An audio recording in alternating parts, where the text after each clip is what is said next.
नमस्कार दोस्तों, प्रणाम। कैसे हैं आप सब? आज फिर वहीं सेम प्लेस पे बोट की साइड में सिंगापुर में एक प्लेस है बोट की। वहीं पे बैठे थे हम लोग लंच करने। तो ये देख पा रहे हैं जो स्काई डेक जो आपको बार बार मैं वीडियो में दिखाने की कोशिश कर रहा हूँ। एक बहुत यूनिक और बेस्ट प्लेस है यहाँ सिंगापुर के।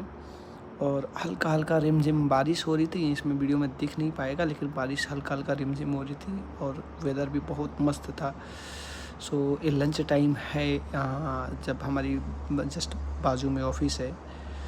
ये टोटल बैंकिंग कॉर्पोरेट करके ये पूरे एरिया है। टोटल आपको बैंक से रिलेटेड ही आपकी ऑफिसेस दिखेंगे। बहुत अच्छा व्यू है रियली में। कभी भी एक बार सिंगापुर आने का मौका मिले तो ज़रूर आइए और ऐसे व्यू पे बैठ के उसके बाद से छोले भटूरे और खाइए और यहाँ की लोकल दृश्य का जो लोकल सीन है यहाँ के उसका आनंद लीजिए।